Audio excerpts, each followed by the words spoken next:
If you love Christmas and or music theory, this video is for you. So about 15 years ago or so, somebody made a parody of Chestnuts Roasting on an Open Fire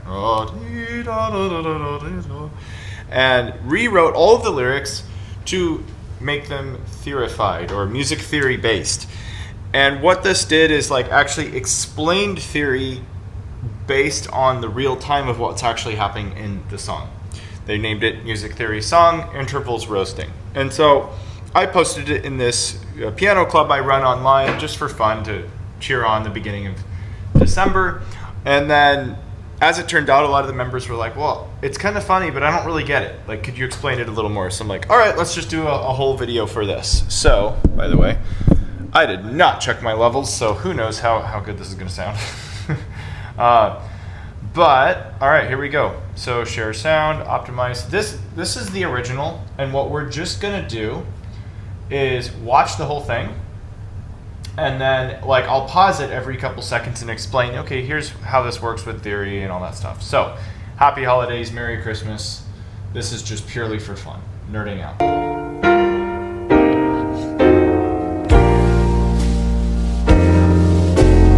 Octave moving to the median. We'll probably take it about one phrase at a time. So, first of all, quick note, if you have perfect pitch and you're watching, this is written in C major, but the singer is in B flat, so that's why I'm on a keyboard.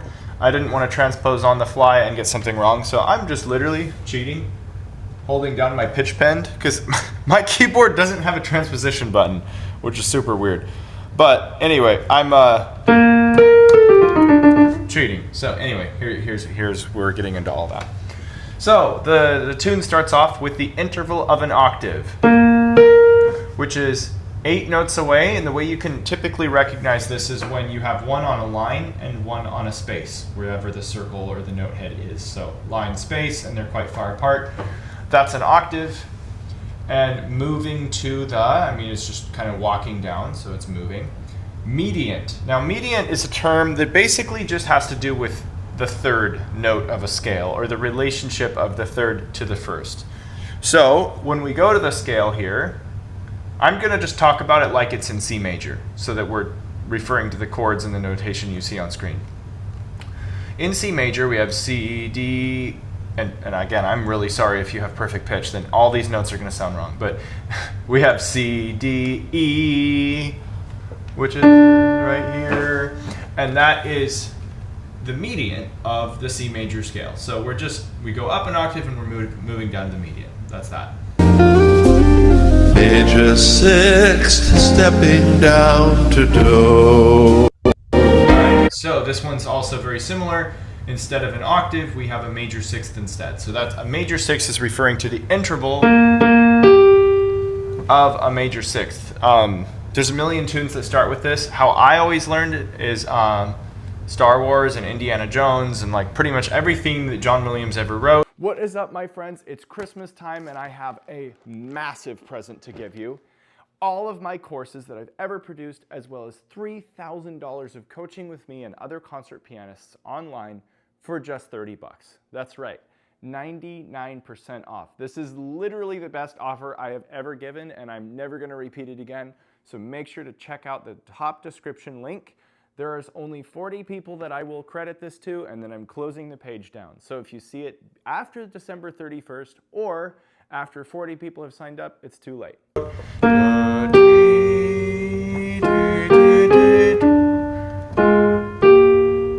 You know this thing, or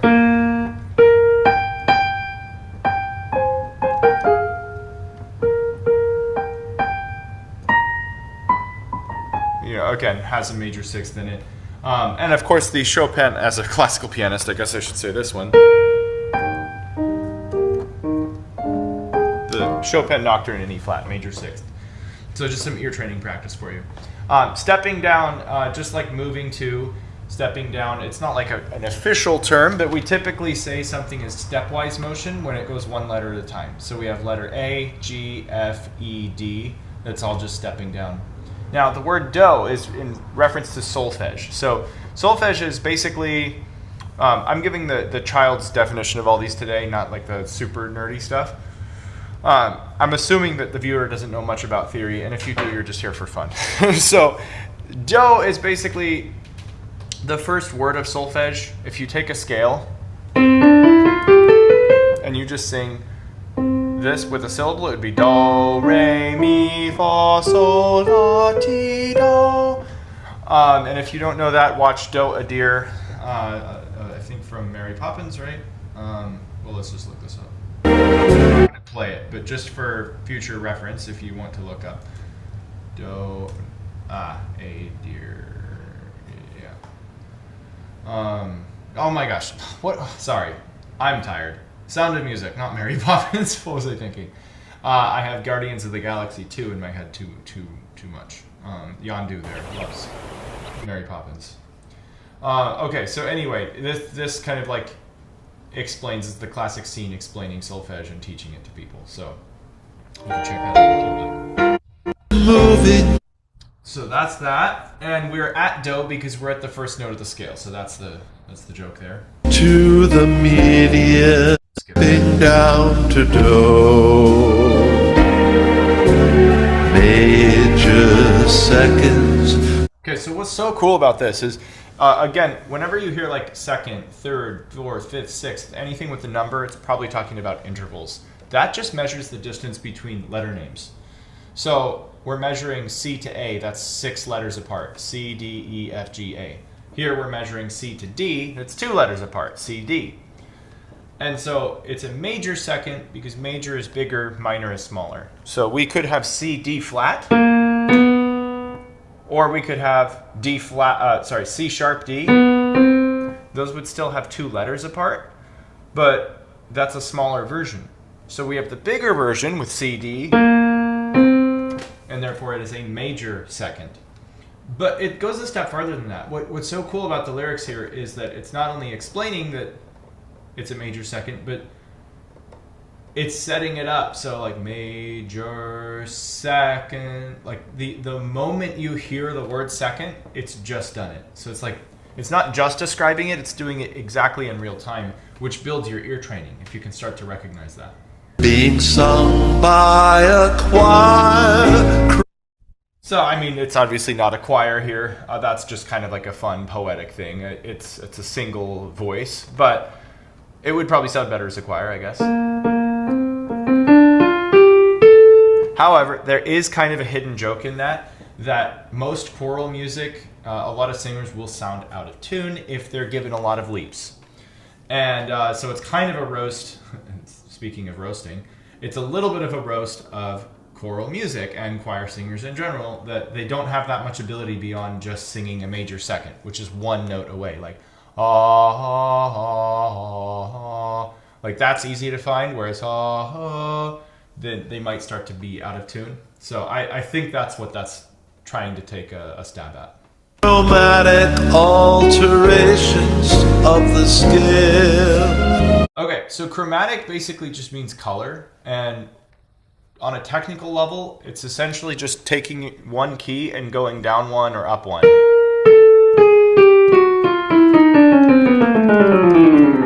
And so on the piano. And so that's the easiest way to think about it. When we're talking about chromatic alterations, it says of the scale, but we're kind of like taking a more fancy chord progression here and changing a few notes that probably wouldn't normally be in the scale you're using. So in C major, we're supposed to only have like white keys. C, D, E, F, G, B, A, B, C. That's throwing me that I'm playing C and hearing B flat. Anyway. We're supposed to only have that. But we have a G sharp here. And then B flat and A flat. Like those are technically not supposed to belong in the key of C major. And so we're altering the scale one note away from the scale notes, which is a chromatic alteration. So that's what's going on here. Diatonic scale. Okay, so this is one of my favorite moments of this whole thing, because he's just said chromatic alterations of the scale, and then it's like he's correcting himself, like, or further explaining it. Well, what scale? did we just alter? The diatonic scale. So he's explaining it further, but also correcting what he just did, because he says alterations, and then it's like, never mind, we're not going to make alterations, we're just going back to the diatonic scale. So it kind of like explains two things at the same time. Now, what is a diatonic scale? Well, diatonic sounds fancy. It really just means that you're sticking to the scale that you started in, and you're sticking only to those notes. So we're now going back to using only the C major notes. So that's kind of fun. Descending scale to minor third. And then descending is when the notes are going down from high pitch to low pitch. That one's pretty obvious. Minor third. So the minor third is the distance of a third, because again, 3 letters apart, E, F, G. And back down, G, F, E. So a third up and a third down.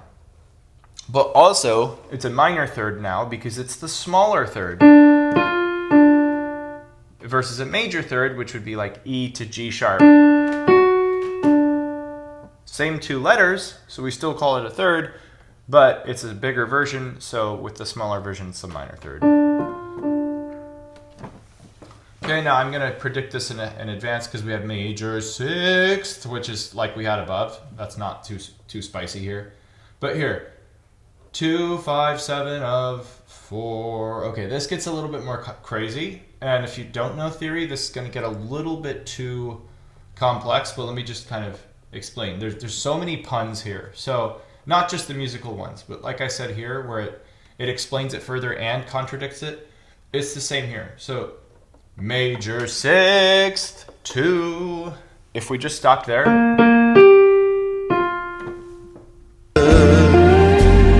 Major sixth to 5. Before saying 5, then we would hear the word in our head T-O, to, like it's going to something.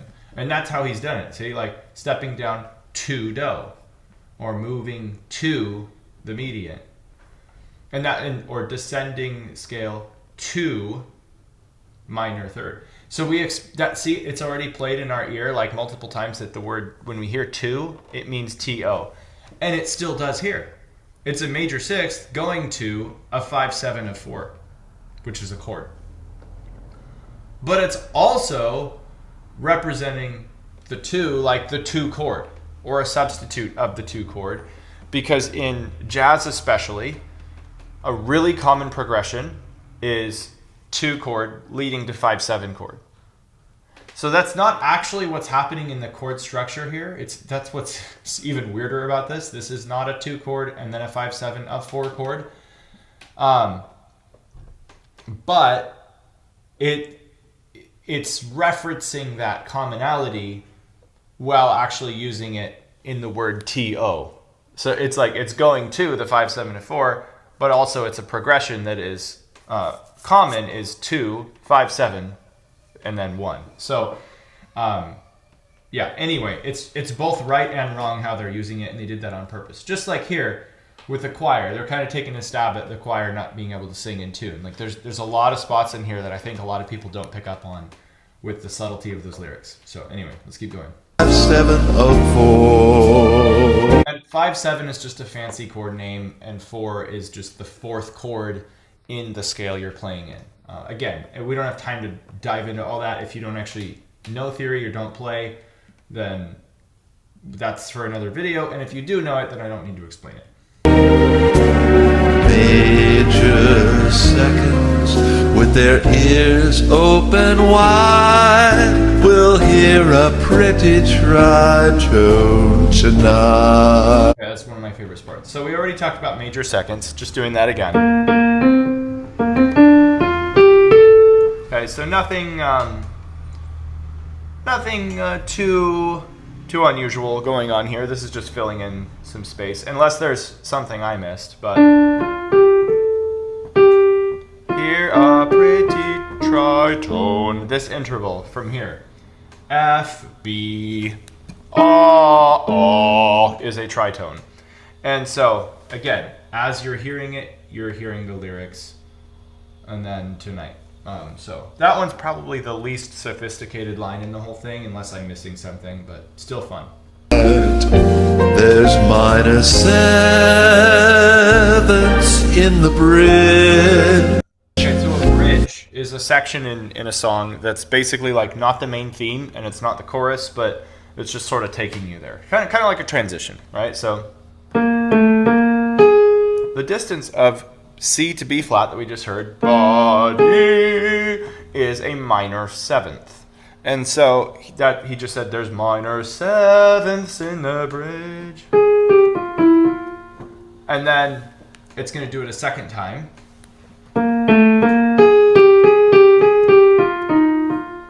But this time he says there's also lots of minor seconds in the bridge. And a minor second is, again, 2 letter names away, like here, B flat and A, B, A. But this time the closer version of that. So holding them just 1 key apart. And we have 3 of them in a row. 1, 2, 3 minor seconds. And then it even starts with a minor second. Da, da, da. So it's actually 4 minor seconds in the bridge. There's also lots of minor seconds in the bridge. This is also maybe reading into it too far, but minor can also just mean, like, not just the music theory term, but minor meaning like less significant. And seconds meaning like seconds in time, right? So typically a bridge is really short. It will often be sometimes 4 measures, sometimes 8 at the longest. And it's often less significant than the main theme section. So it's almost saying like the time in the bridge itself, like the seconds that it takes to get through the bridge, is minor. It's less important than the other part. That's certainly not the main meaning here, but most of this has 2 meanings for most of the lyrics. So I do think that was on purpose. And every minor sixth is gonna try. Okay, same thing here. So that's a minor sixth. We don't need to go into that anymore. C, A, 6 apart. It's the smaller one. What's funny here is gonna try to hear the supertonic over 505. So this is explaining basically everything I said before. So we have, just to confuse you a little bit more, we have do, re, mi, fa, sol, la, ti, do is the solfège words for the notes of the scale. But then you have like the Greek modes words for the scale, which is like tonic. Well, that's not even the mode. That's just like scale degree names. So tonic, and then we have supertonic. Super just means above, right? Like Superman is he's above man, right? And so supertonic is like you take the tonic note, which is the first note of the scale, just a different definition for it, and you go above that, supertonic, the second note. So we have the supertonic here as you're singing the supertonic, and then it's used over a 5 of 5 chord, which again is a little bit too complicated for this video, but it's just the fancy name for a fancy chord. To go back to the main chord. So anyway, the minor sixth is ultimately building to this moment, the supertonic, which is used over the 5 of 5 chord. And so he says, and every minor sixth is gonna try. This is just filler words, but it is kind of funny because it's almost like that one sets up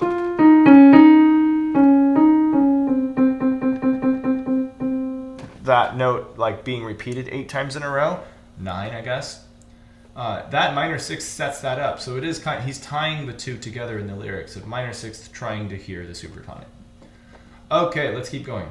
To hear the supertonic over 505, a motif used to build this simple phrase. So now we're talking about like composition, not just theory. But motif is basically just a term to describe a short sequence of notes that often sound like a melody. Let me just make it simple for that for right now. So there's a motive, and then here's another motive. there's two motives built together. Thus, it's a motive used to build this simple phrase. Okay, again, there's a double meaning here. So in the original song, it's the same lyrics. He says simple phrase. And so this is not only true from a technical composition standpoint, but he's also referencing the original that says simple phrase. I think the Cole Porter version sings it like that. But anyway, so but simple phrase, kind of same idea there. So that's a fun little reference. Then we've talked about major sixth, and now we have 5 walks down to 1. So we have the 5th scale degree, 5. And then remember, we used stepwise earlier. A jazzer might talk about it more like stepping down or walking down, like a walking down bass line.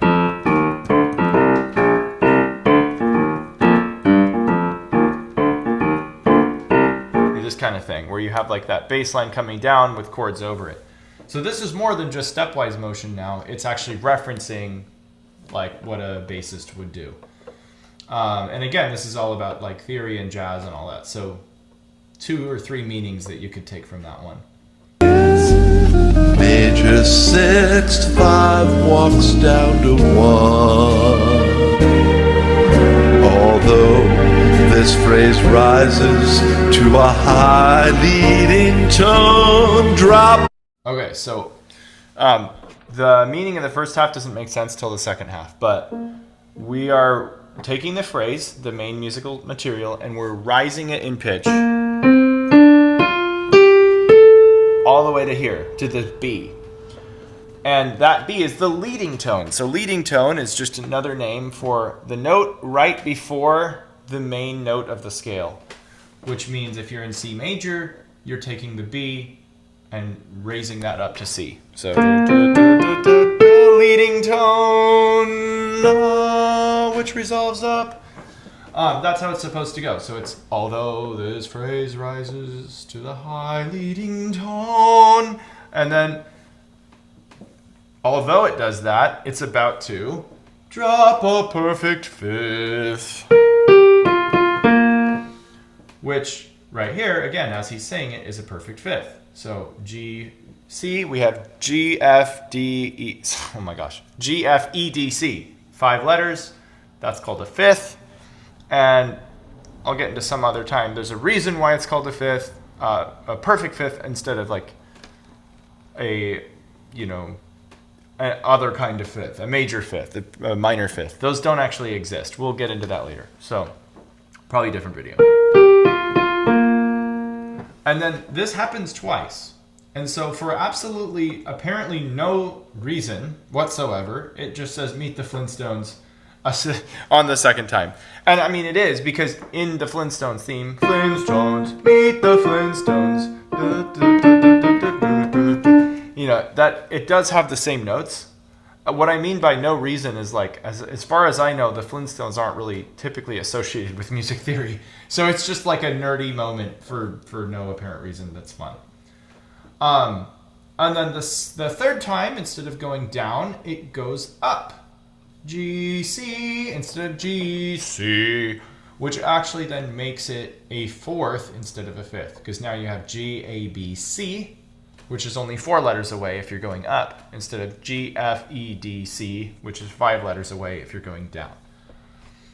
Okay, so let's explain the last 2 notes and play this out. So you sing a perfect fourth, and then again 2 like T-O, double meaning here. You're going to the one chord or the one note, but you're also saying to on the note of the 2 in the scale. So C major scale, the second note is D.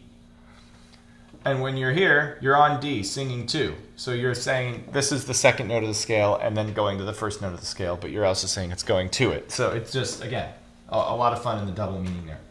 I think I explained everything, so let's just play this out. A perfect fifth, meet the Flintstones, sing a perfect fourth to 1.